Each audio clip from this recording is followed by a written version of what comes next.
was a radiance at the end of a long, dark tunnel. Mother, he thought?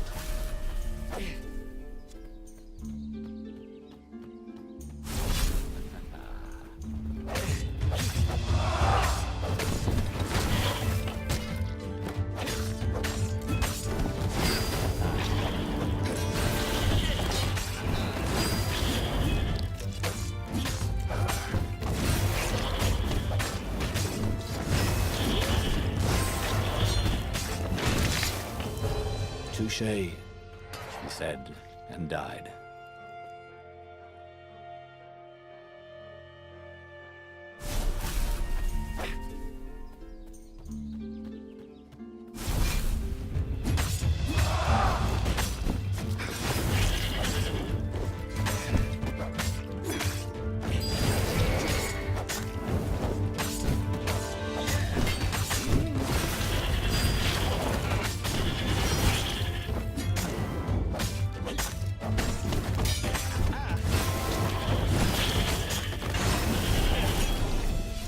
Ravens were landing everywhere.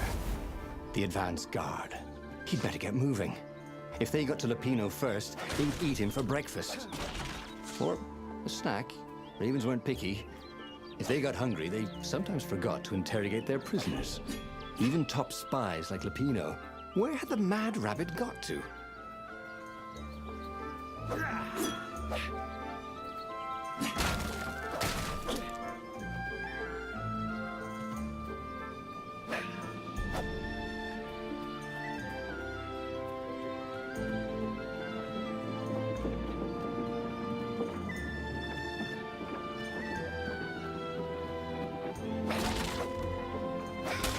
Renata felt a little better.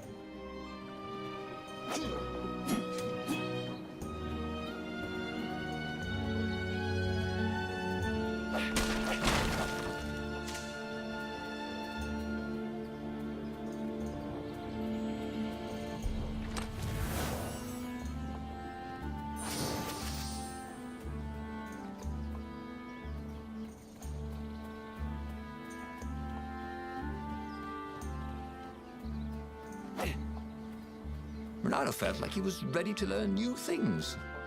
Thank goodness he didn't have to go to school for that.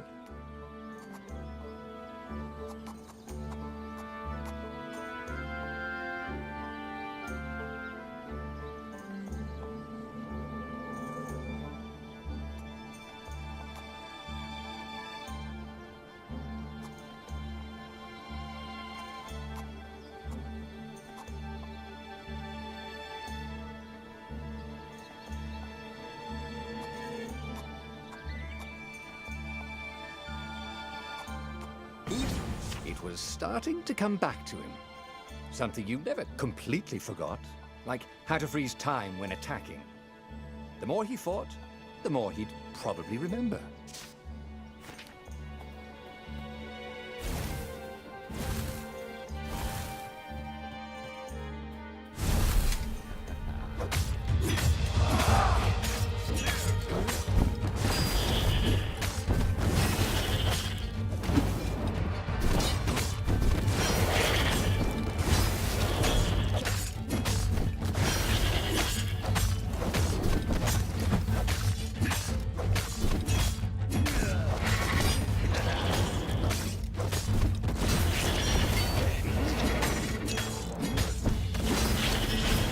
That is how we do it, said Renato to himself.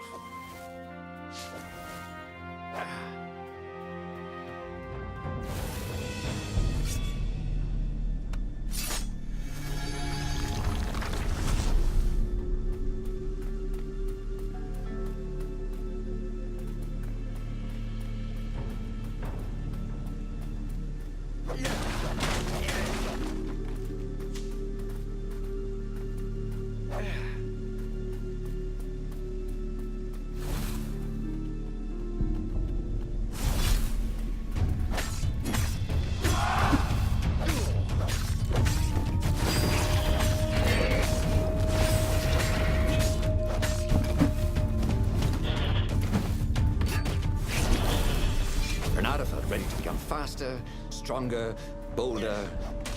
If only he could figure out which.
Dirty and bloody, Renato finally reached Lapino.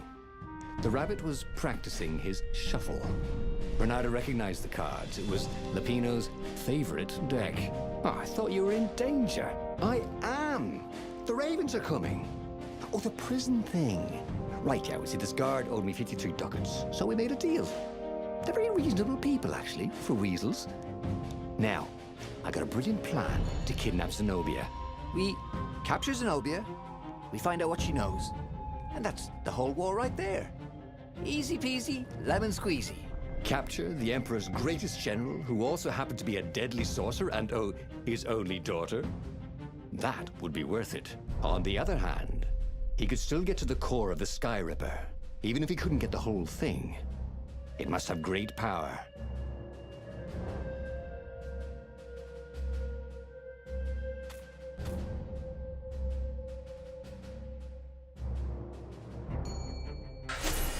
Zenobia wasn't just the Emperor's daughter, of course. She'd been Renato's best friend in Sword Fu school. And you're still mad for her, the rabbit reminded him. They'd been close. She'd told him things no one else knew, but she'd never told him who she really was. She knows all the Emperor's plans, chuckled the master spy. She won't give them up easily. She'll tell the interrogators, all right, said Lapino. Taking her would change the game, all right.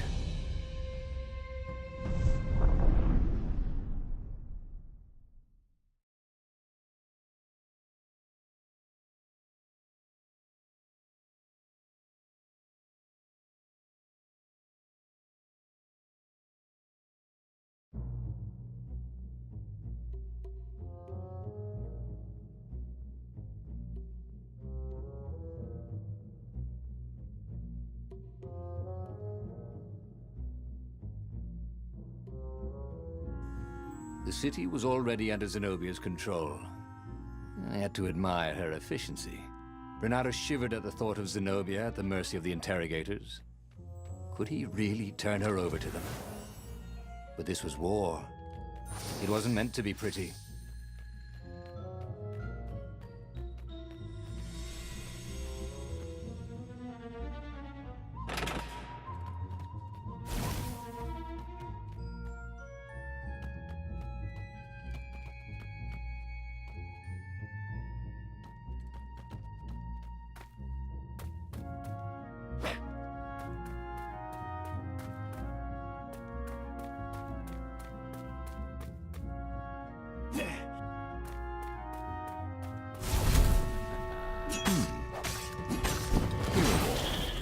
Sword. Ice wall.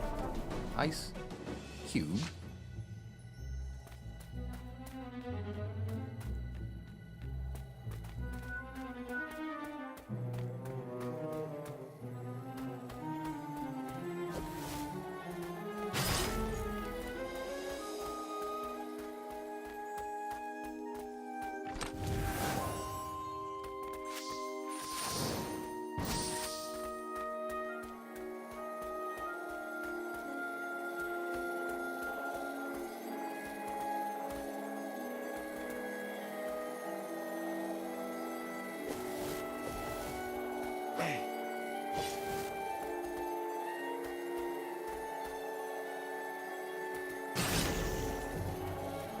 Renato hated gogglers, but it freaked him out to cut them.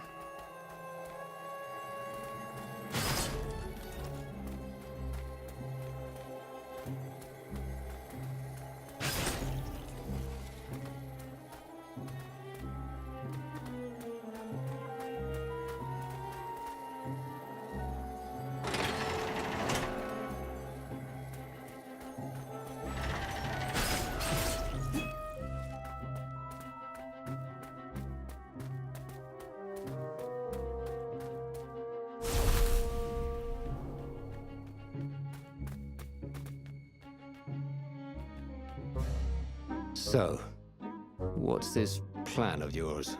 Use me as bait, said Lupino. And he outlined a slightly complicated plan that involved geese, a net, setting the Farfarer a little bit on fire, Lupino dressing as an old blind toad, and Renato hiding inside a monstrous watermelon. What could possibly go wrong? Thought Renato.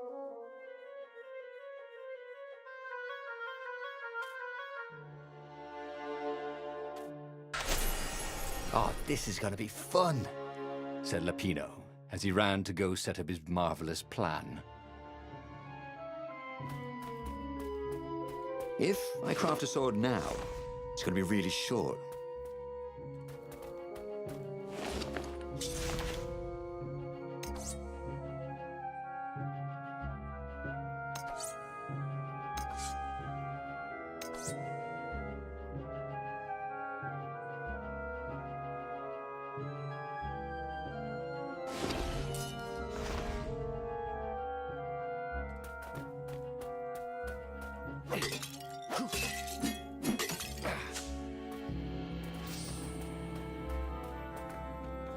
He wasn't that good.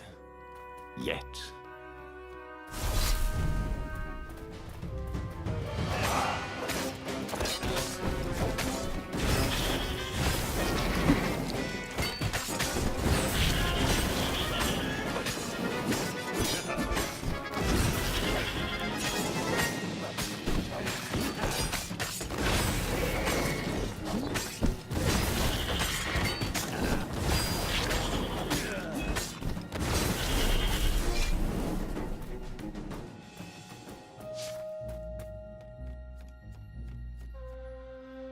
Renato felt dubious about the whole plan.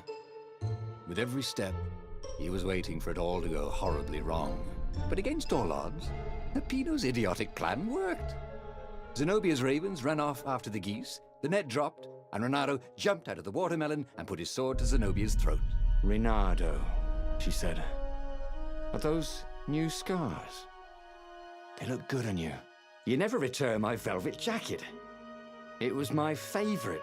You look stupid in velvet. Oh, what does an imperial princess know about style? Oh, get a room, you two, said Lupino. But the fleet was coming on fast, so they put Zenobia on the Farfarer and took her east over the Nexus. She'd vanished from Swordfu School, from his life, without even saying goodbye, without ever telling him she was the Emperor's adopted daughter. Ah, Lupino was right, Renato thought reluctantly. She knows things. She recognized his look. You're taking me to the interrogators, aren't you? She said, wide-eyed. And then she jumped, with horror. Renato saw Zenobia plummeting. Then he saw the Nexus